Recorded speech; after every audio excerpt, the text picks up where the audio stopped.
আগের দিনের ভিডিওতেই তোমাদের বলেছিলাম এই জলটা না ফেলতে। এই জলটা দিয়ে একটা স্পেশাল রেসিপি তোমাদের করে দেখাবো। কিসের জল সেটা ভাবছো? তাহলে চলো একটা ছোট্ট রিক্যাপ হয়ে যাক।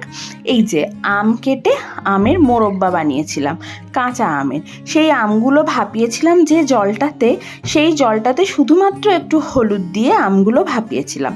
তারপর আমগুলো তুলে নেওয়ার পর জলটা যেটা ছিল সেইটাকেই আমি বলেছিলাম যে না ফেলতে, কারণ এই জলটা দিয়ে একটা খুব ভালো শরবত বানানো যায়। তার রেসিপিটাই তোমাদের শেয়ার করব। প্রথমেই জলটা তুমি একটা বাটিতে ঢেলে নাও, আর তারপর এই জলটাকে একদম পুরোপুরি ঠান্ডা হতে দিতে হবে, মানে একদম ঠান্ডা। আর এর মধ্যে আমের ফ্লেভারটা এত ভালোভাবে চলে আসে যে এটা দিয়ে ঠিক যেরকমভাবে বলছি সেরকমভাবে এই শরবতটা বানিয়ে দেখো, তারপর আমাকে বলবে যে কেমন লাগে খেতে। এদিকে দেখো জলটা পুরোপুরি এখন ঠান্ডা হয়ে গেছে।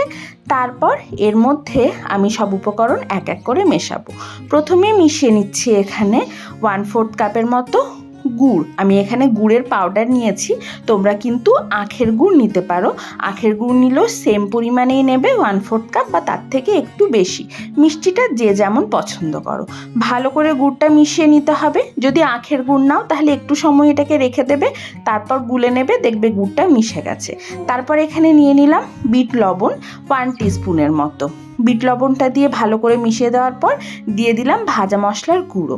নর্মালি আমরা যেরকম জিরে, ধনে, মৌরি, শুকনো লঙ্কা দিয়ে ভাজা মশলা তৈরি করি, সেই ভাজা মশলার গুঁড়ো মিশিয়ে দিলাম। আর তারপর দিয়ে দিলাম কয়েকটা পুদিনা পাতা হাত দিয়ে এরকমভাবে ক্রাশ করে। তারপর সব কিছু খুব ভালো করে মিশিয়ে নিয়ে একটু মিষ্টিটা চেক করে নিলাম। আমার মনে হলো আরও একটু মিষ্টির দরকার, তাই আরও একটুখানি গুড় অ্যাড করলাম এর মধ্যে। আর তারপর দিয়ে দিলাম এর মধ্যে বেশ অনেকখানি বরফ। বরফ দিলে এই শরবতটা ঠান্ডা ঠান্ডা খেতে অসাধারণ লাগে। গরমকালে যদি কখনো এরকমভাবে আম ভাপিয়ে সে জলটা বেঁচে থাকে, এরপর থেকে আর কখনো জলটা ফেলো না, ঠিক এরকমভাবে শরবত বানিয়ে খেয়ে নেবে। গ্লাসটা একটু ডেকোরেশনের জন্য একটা প্লেটের মধ্যে নুন আর লঙ্কার গুঁড়ো দিয়ে গ্লাসের গায়ে একটু পাতিলেবু ঘষে উল্টো করে গ্লাসটাকে একটু ঘুরিয়ে নিলেই গ্লাসের রিমের মধ্যে নুন আর লঙ্কার গুঁড়োটা সুন্দরভাবে লেগে যায়। দেখতেও সুন্দর লাগে, খাওয়ার সময়ও এটার টেস্টটা ভালো আসে। এরপর সুন্দর করে সার্ভ করে দিলাম শরবতটা, আর তার সাথে ওপর থেকে দিয়ে দিলাম আরও বেশ কয়েক টুকরো বরফ। ঠান্ডাটাই এই শরবতের মেন ইউএসপি। ব্যাস, তারপর এটা সার্ভ করে দাও। এদিকে দেখো আমার ছোট্ট ছানা এই শরবত খেয়ে কি বলে। কেমন হয়েছিল খেতে?